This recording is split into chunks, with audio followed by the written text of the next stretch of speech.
Great to be back in Ames. Good to see you all. Thanks so much. You know, us Floridians usually don't come north in January. I usually see a lot of the Midwest down in Southwest Florida. You know, last week we were in Northwest Iowa, and I was going to an event in Sioux Center, and I got out of the bus, and I'm walking. It was cold, but it's like, what's the temperature? They're like 26 degrees, and I'm like, honestly, I can handle that. That's not that bad. And I started saying that, and then literally as soon as I started saying that, they started publishing the weather forecast for the next week. And not just that it was going to get colder, but that it was going to be negative, and not just negative, but maybe -20. So I'm going to do my best to get through. I think folks in Iowa, you know, you kind of handle. I kind of view it like how we Floridians view the hurricanes. If we even ever had a little bit of freeze, everyone freaks out in Florida. But on the hurricanes, it's kind of like, you know, if it's like a Category 1, people say, all right, you know, we'll have a picnic or something. Category 2, well, we'll just go about on our way. Category 3, well, you know, maybe they'll make a slight adjustment. Then only if it's above then people really start to worry about it, because you kind of live and you learn. But you know, Monday is going to be very, very cold. And even though people here are used to cold weather, it's going to be maybe a record for an Iowa caucus. So I'm asking you to go out there. I'm asking you to brave the elements. I'm asking you to support me. And if you can trudge through some really cold weather for a few hours, you'll launch me to be able to serve you as president for the next 8 years and turn this country around. So let's get it done. You know, my wife, and Bob mentioned, you know, she's out knocking on people's doors, doing all this stuff. That's just kind of how we roll. Our girls wanted to stay home this week because they have school. My son is 5. He refused to be home because we had a debate last night, and he loves these debates. And so he went to our debate, and it's 8 o'clock to 10 o'clock, and he's 5 years old, and he made it through the entire debate and got to come up and greet me on stage after the debate ended and all that stuff. But anyways, he is a big sports fan, and one of the things we did during our time here is we went to, and my wife loves taking the kids to Cracker Barrel, but people in Iowa were like, well, you got to try Machine Shed. So we take the family to Machine Shed, and you know, they have the different stuff where you can buy the gizmos or the things. So my kids are like looking around. My son found an Iowa State football field checkerboard. And I don't know that he knew what checkers was, but he knows football and he saw it. And so now he's kind of learned to play checkers. But that Iowa State, because he has that football field, he likes Iowa State now. So, you know, you never know. So we have a choice Monday. And for those of you who've committed to caucus for us, thank you.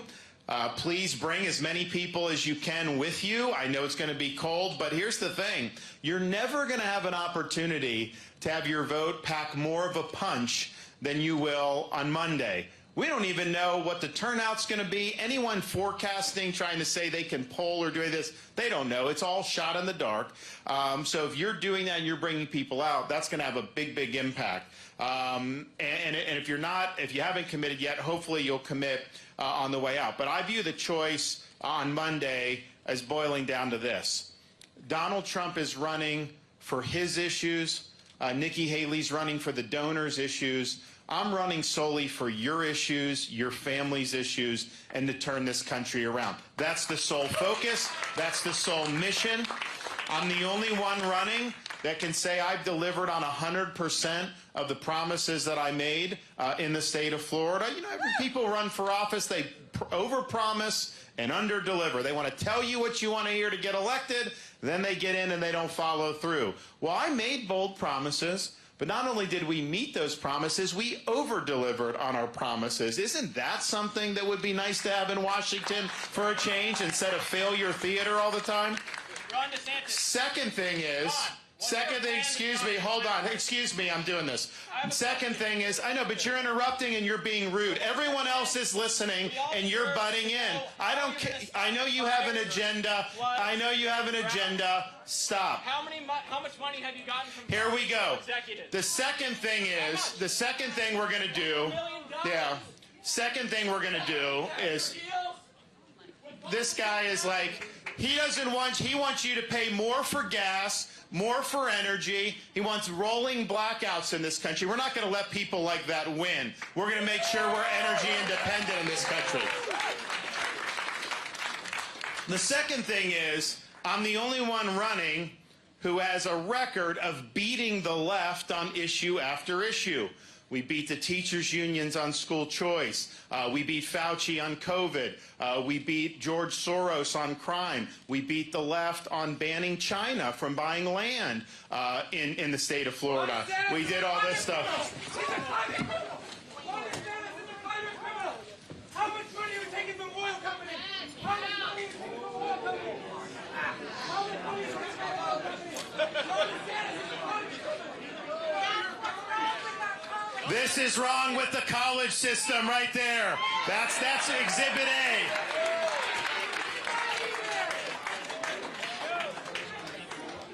And honestly, you know, it's like, if you're going to do that, like, he was like stumbling around to get his flag out. Like, he telegraphed that a mile away. Anyone could have seen that. Some of these guys, they actually infiltrated. I did a town hall on Fox News. And well, I don't know if they infiltrated or were welcome to do that, but they were there, and they tried to bum rush the stage there, and they got taken down and done all this stuff. But we have won these big battles, and we can sit there. I mean, if you think leadership's just about entertainment, about the show, about all those things, that's fine. To me, leadership is about producing results. It's getting things done for the people that put you in. And if we let the left run roughshod over every institution in this country, and we don't do anything about it, then winning an election is not going to solve it. You got to be able to go in there and do something with the authority you've been given. So we've been able to do that in Florida to really big thing, and I'll be able to do that in Washington. And you know what? Pretty much everyone agrees that that's the case because you can see what they're doing. I'm the #1 target of money being spent against me. I've had almost $50 million spent against me, attacking me during the campaign. That's more than has been spent against all the other Republicans combined. It's more than's been spent against Biden and Trump combined because people realize that I'm a threat to the way D.C. does. All right. You're getting, no, we'll wait. So they're coming after. You see that all the time. You see who they're spending money against. You see what they're doing with the media. That's what I would say, Republican voters, is like who the media is going after, who the media doesn't want to be the candidate. That's the best endorsement that any Republican could ever have. And so they're coming after me.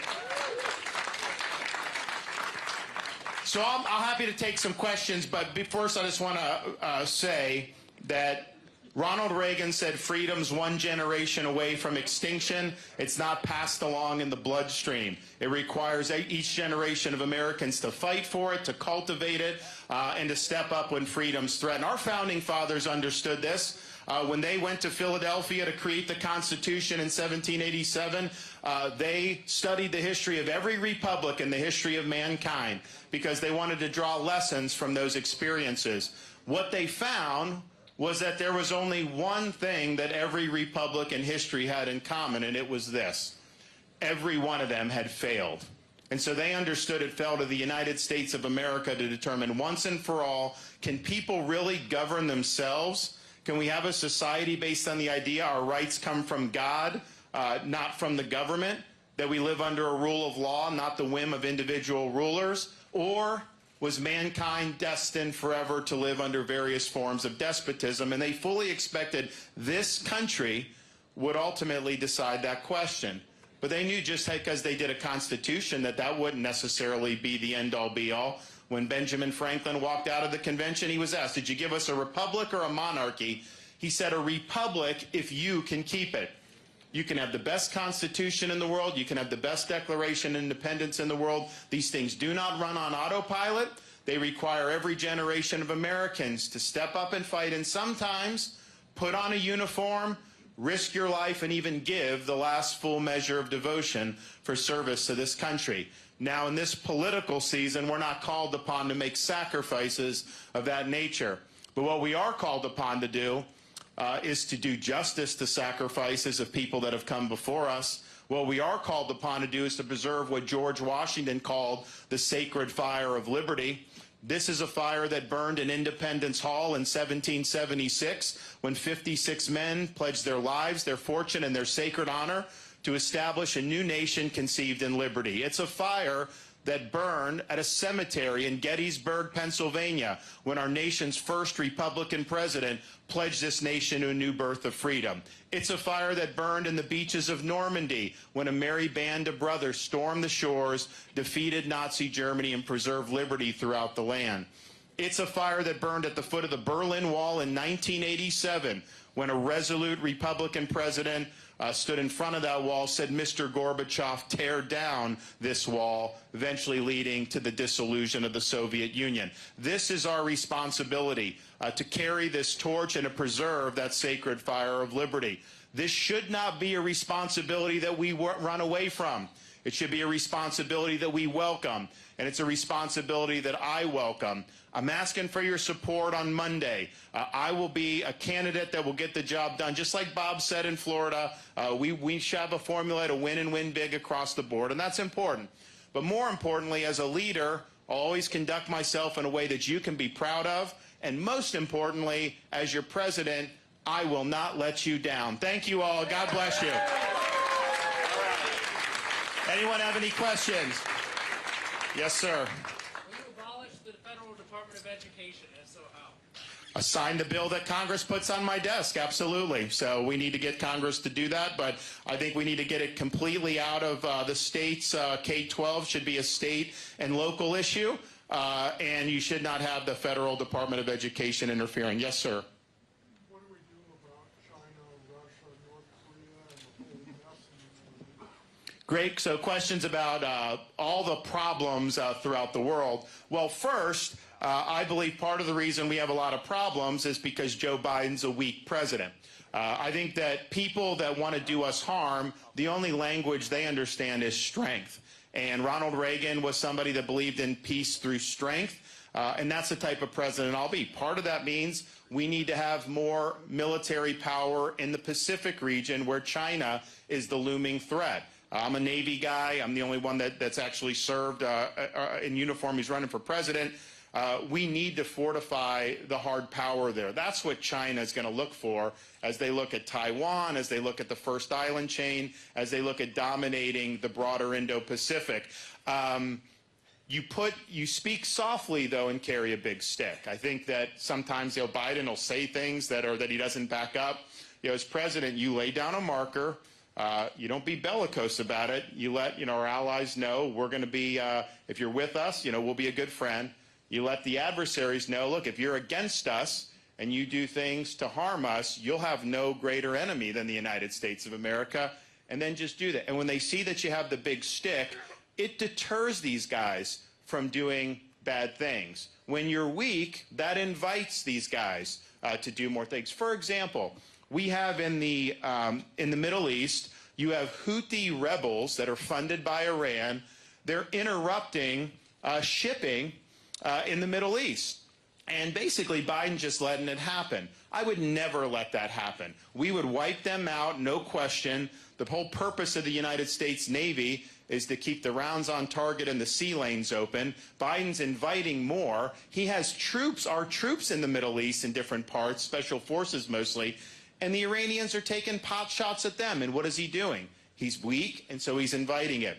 But the purpose of having a strong defense and have a strong president is to keep us out of conflict. And I think some of these neoconservatives, they want to get involved in every conflict, and we do not have, first of all, you can't sustain that. Second of all, you get stretched thin, and we've seen that. And just as somebody that served in Iraq, I was there, we were supposed to create a democracy in the heart of the Middle East. The problem is, we said everybody, they were saying everybody wants freedom. Yes, the Iraqis, they would talk about freedom, but it wasn't how we viewed freedom. They viewed freedom as submission to Sharia law. That was what they thought. That was the opposite of kind of what we thought. So you can't use the military to nation build and to socially engineer other societies.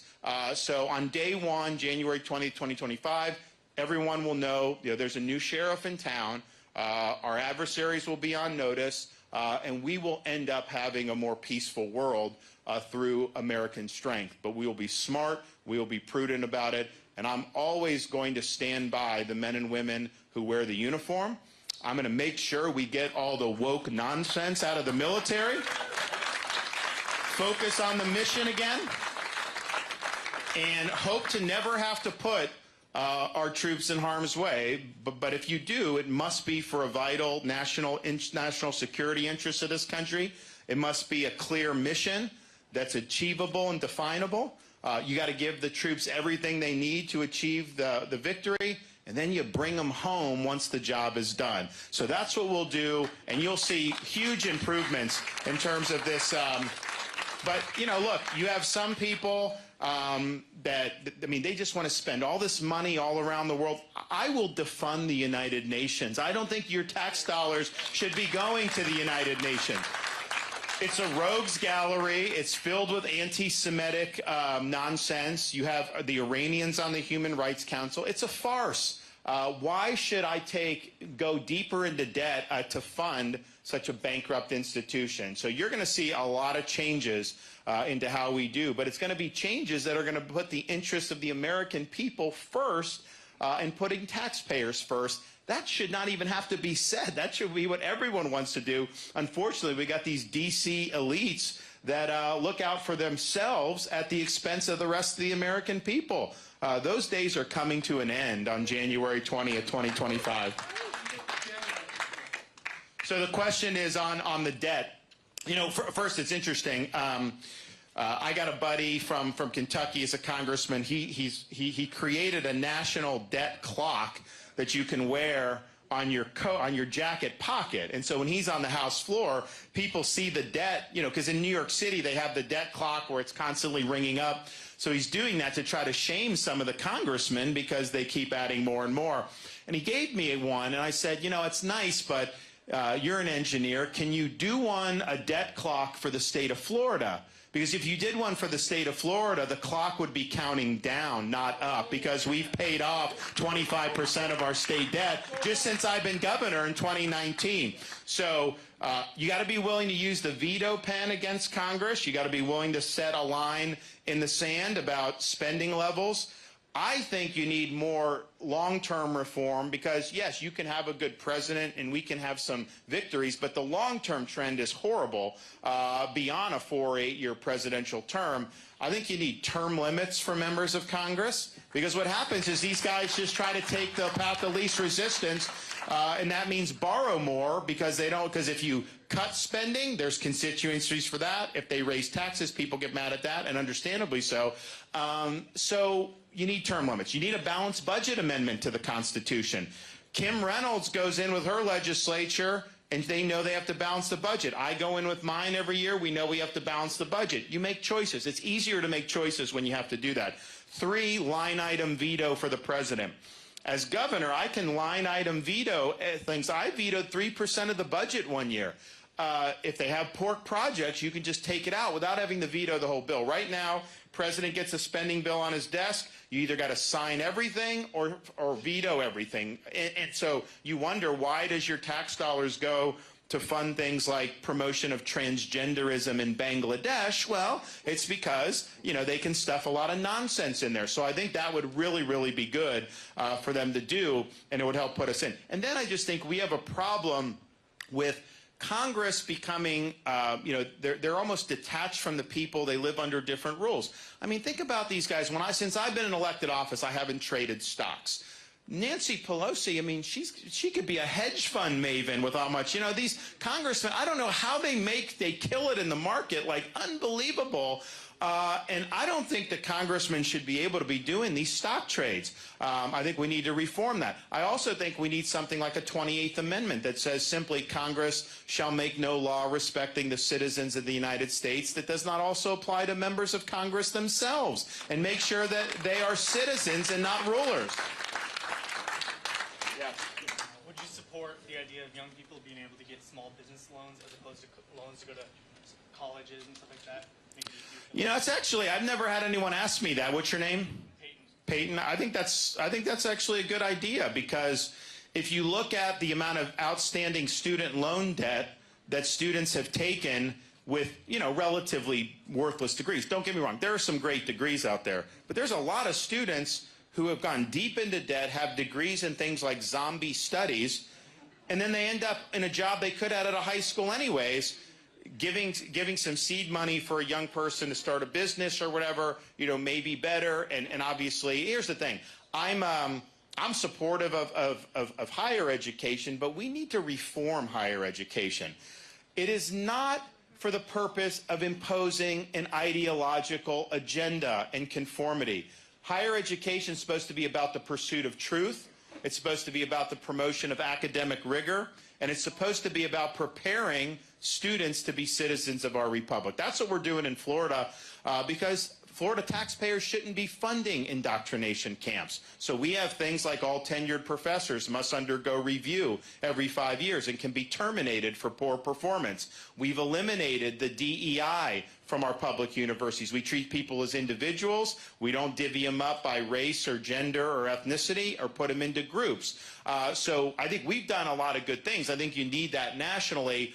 But even with that, a 4-year brick and ivy degree is not the only way you can be successful, and not the best way for many people. And so promoting other pathways is something that we've done a lot of in Florida. Some of that's vocational education, some of that's the skilled trades, but trying to funnel everybody into a 4-year college, I think has been a mistake. I think that should be one avenue for success, but I think we need to tell young people there are more than avenues. Yes, sir. Game plan for healthcare reform. It needs to be accessible, affordable, and accountable. And that means we have to recognize that our healthcare system is being driven by big pharma, big insurance, big government, and now these big hospital chains.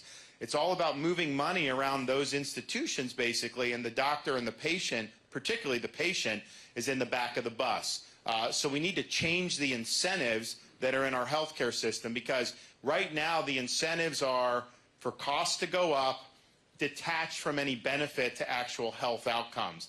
And I think there's a lot of reason for that, but there's a lot of really entrenched interests that like it that way. I've actually broken through this in Florida some. We've done two things. One, we've really gone after these pharmacy middlemen, the pharmacy benefit managers. They're the pharmaceutical middlemen that cause you to pay more, and they basically line their pocket. We held them accountable. And then I was looking, what can I do for prescription drugs for people in Florida? Because it's expensive, and the states have a limited role. But we actually found a provision of federal law from 2003, never been used before, that said you can apply through HHS to purchase drugs from Canada. Now, the reason why you want to do that, because it's the same drug, it just costs 25% on the dollar of what American drug would cost. I did battle with the federal government for 4 years on that. I just won that battle. So we're going to start doing that. Pharma is freaking out.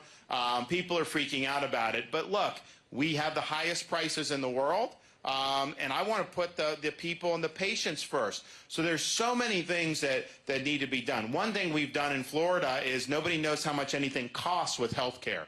You know, anything will tell you, if you have a market, I mean, if someone's offering any normal product down the street here, if someone offers the same or better product for half the price, everyone's going to go get it for half the price. Healthcare, there's not. You can get your hip replaced, and how much it costs, nobody knows. Third-party payers do it. So we required publication of all prices for all these things in Florida, which is good, so people can see, so you could see how much it would cost in one side of town versus the other side of town, or even in other communities throughout Florida.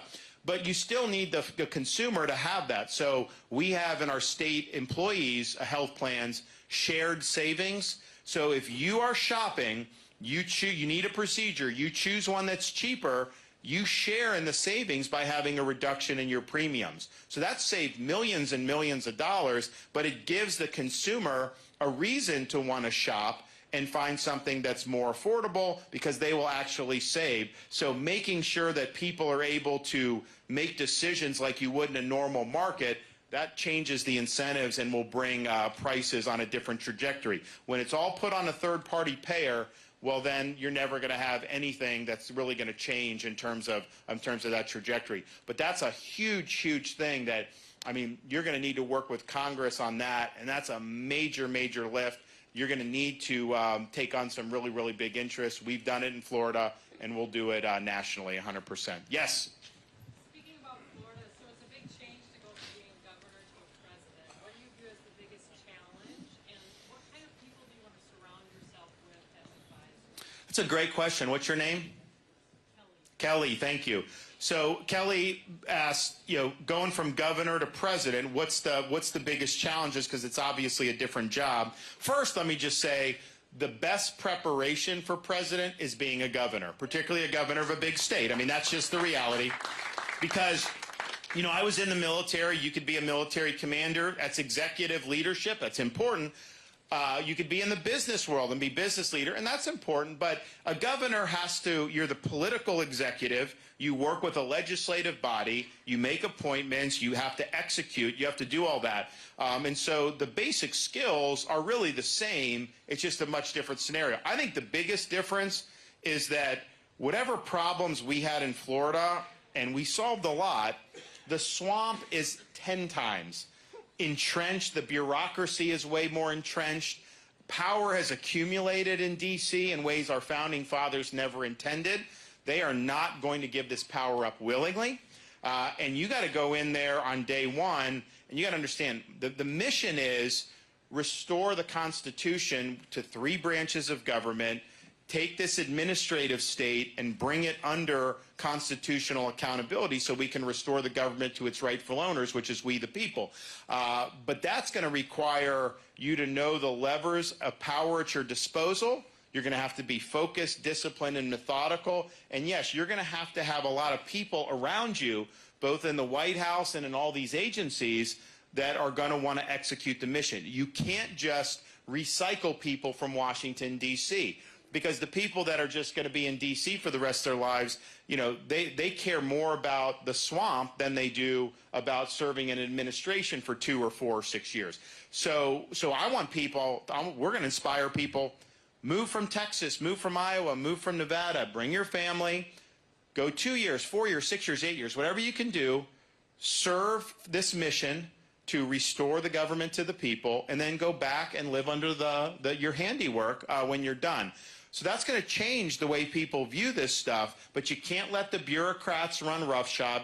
Trump, they didn't even fill a lot of these positions. So if you're not filling positions, the bureaucrats can take over. So dealing with that bureaucracy, I think, is the biggest difference in terms of the day-to-day function of government between a state versus a federal. Now, Florida, we also take credit for how we do. We have the lowest percentage of state workers per capita in America. We have the lowest cost per government employee per capita in America. And a state like New York, we have millions of more people than New York now, our budget in Florida is half of New York's budget. And yet when New Yorkers move to Florida, they tell me, oh my gosh, your roads are better, your services are better, your schools are better. So it just shows you so much of government is not necessary. And we can cut it down to size. So that's one. And then the other thing is as governor, I'm the commander-in-chief of the National Guard, just like Governor Reynolds is here. But when you're commander-in-chief of the active duty component, I think that's something that's really important, and you got to set a good tone for that. Our recruiting is abysmal right now into our military. I think part of it is because of the politicization, the agenda. I think people see that. And look, you can do a lot with your life. When you join the military, you're writing a check payable to the United States of America for an amount up to including your life, because you don't know where they're going to send you, you don't know what's going to happen. And I think people are willing to do that because they love the country. They just want to know that the mission is coming before all else, that they're not just pawns in some social experiment. And when you make that right, which we will on day one, I think that increases morale. I think you're going to get more people that are going to want to join. But I'll be a commander-in-chief, just as somebody that's a veteran, where I'm going to tell young people that pursuing a military career is a noble cause, noble calling. And that someone like John Kennedy said, who was a Navy guy, you can look back on your life with a great deal of pride and say, I served in the United States Navy. Yeah, it's meaningful when you have the president saying that. President Reagan used to say that some people spend a lifetime wondering if they've made a difference. U.S. Marines do not have that problem. And so it's like, okay, people want to be inspired to do something that's significant and that contributes. So we're going to do that. But I think that's very, very important that the next president is able to get that done. Yes? Yeah, I was just wondering about your plan for the border, because, by the way, I think you started it all off with the whole Martha's Vineyard thing. Love that. And true face of these liberal governors. You know, New York and everywhere. So, and just so you know, my mom came from Colombia back in the 70s and legally went through everything, became immigrant, brought her whole family here legally. So, and that's... Yeah, no, look, I look, in Florida, I've got a huge percentage of my population that's foreign-born. And, when we did the program to do the illegal alien transports to sanctuary jurisdictions, the Martha's Vineyard one was, first of all, it made huge news. No one was talking about the border, and we made the media cover it. And so it was a huge, huge turning point in terms of how this border issue has been viewed. But there were a lot of people that had come illegally from Venezuela, and the media, and this is September of 2022, I'm running for re-election, and they were trying to say, oh, Governor DeSantis is going to alienate Venezuelans by doing this, everything like that. I'm down in Miami like a day or two later.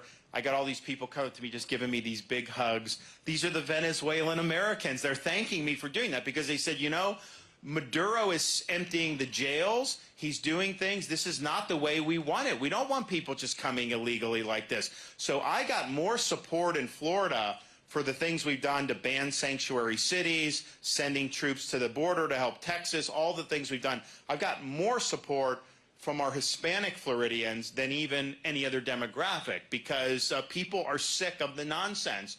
And so I think it's a total misnomer to think that somehow, there's segments of our society that really want to see illegal immigration. That's not true. And now even these liberal areas like Manhattan, they don't want to do it. Here's what, I don't know if you guys saw this news.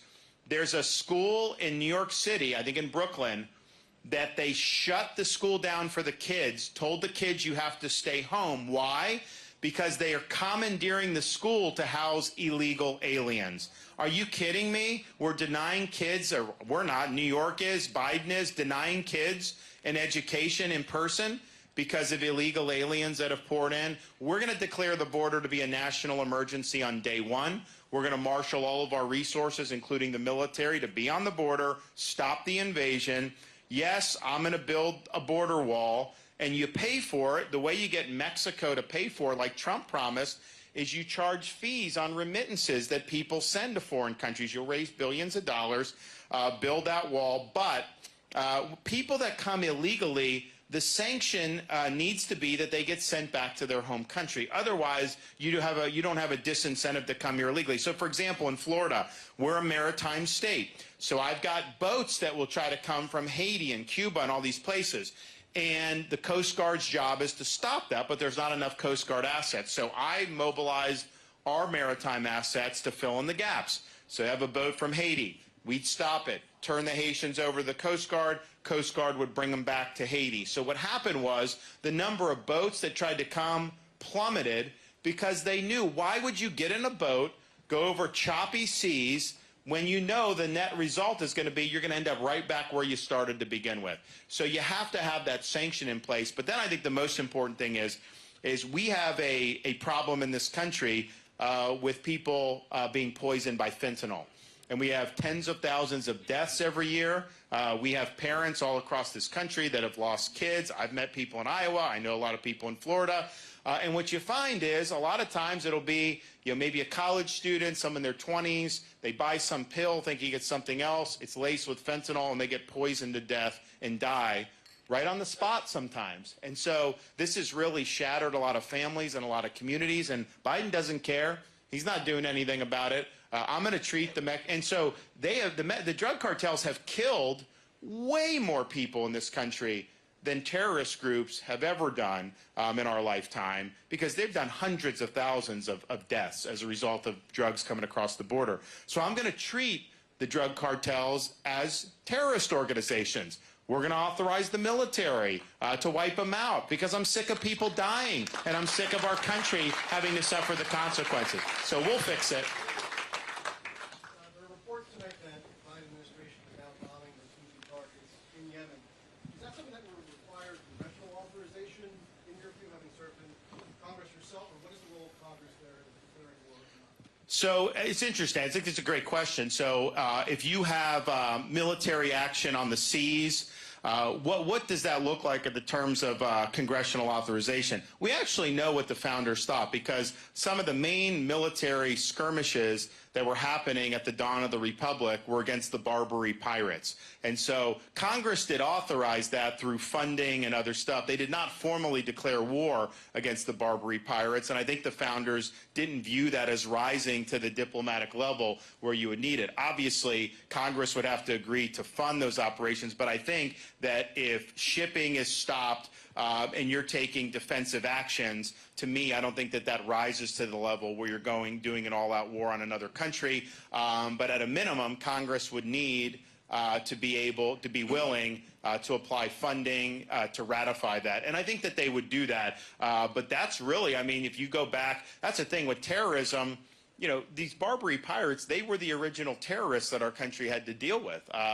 And this was a huge, huge issue for years and years and years. And I think all of our early presidents took action to fight the Barbary pirates. And so I view it as similar to that. I think these are stateless actors. I think they're operating outside the traditional laws of armed conflict. And I think you have a right to ensure that commerce continues and that they're not allowed to just bomb ships and do other things. Now, I don't know, and no confidence that Biden will actually do that in a way that's effective and appropriate. And so, I am concerned just any time he's blundering into anything, like what's the result going to be on that? Because I don't think there's been very many things you can point to that he has touched that has ended up turning out well. I mean, I think it's been a comedy of errors since he's been president. Ladies and gentlemen, this will be the last question. Yes.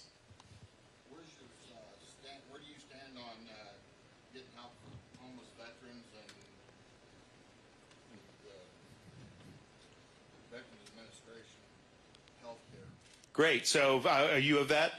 All right. Thanks for your service. We had this debate last night, and it's like, the federal government, Congress, they've sent tens of billions of dollars to pay for salaries for government employees in Ukraine. They've sent tens of billions of dollars to pay pension payments for retired bureaucrats in Ukraine. And yet we have homeless veterans. We have veterans that need health care services. And I'm just thinking to myself, like, where are the priorities here? Where should we be focusing our efforts? And so we're going to put the American people first. I think the issue with homeless vets, to me, is a symptom of the underlying issue of mental health and substance abuse. And I don't think the VA has done a very good job on that. I've known a lot of veterans that have had post-traumatic stress, for example. They go to the VA. What does the VA do? The VA pumps them with pharmaceuticals. That's kind of the default. Well, that doesn't work for a lot of people. And I think it's contributed to some of the suicides that we've seen. So there's got to be a better way. So what we're going to do with the VA is veteran goes in, bureaucracy's not going to be able to solve all these problems. We know that. We're going to take a model that we did in Florida where my wife, she started this with a traditional welfare system, but have a portal where veterans groups, churches, other charities, businesses, individuals are plugged into this portal. So if you have a veteran, say, in this area, they go in, post-traumatic stress, they need some issues. Maybe the VA solves that, but you know what? Any veterans group that's tied in, any church, any individual even, they're going to get that, hey, this veteran may need something, and then you're going to see people that are going to be able to respond much quicker. For example, in Florida, we have organizations that will train service dogs to help veterans with post-traumatic stress, so the dogs recognize the symptoms and they mitigate them. The suicide rate plummets when they get paired with a service dog. It may be something as simple as a veteran's having trouble with post-traumatic stress, and a volunteer gets notified. So the volunteer goes, maybe just shows up at his house, says, hey, just want to let you know I care about you. Can I take you to lunch? Let's just talk. That one thing, for that vet to know someone cares, that could be enough to avert a suicide. So we've got to get beyond just thinking that the bureaucracy is going to solve all these problems. Look, I'm going to bring accountability to the VA. I'm going to fire a lot of these useless bureaucrats. We're going to do that stuff. I think you're going to see a better result there. But I don't think a bureaucracy that big is going to be able to solve all these problems. This country has more than enough resources of people, businesses, organizations that want to help veterans. We just got to use the VA to connect the veteran to all the different resources that are out there, and then have government get out of the way. You know what? The results are going to be a lot better. Thank you all for coming. I need your support on Monday. Please sign up for us to commit to caucus. We're going to do this thing. We have an opportunity to change the trajectory of this country. You can do that. You have an opportunity to do that. Brave that cold, make your voice heard, and you'll have somebody that will fight for you for 8 years. Thank you all. God bless.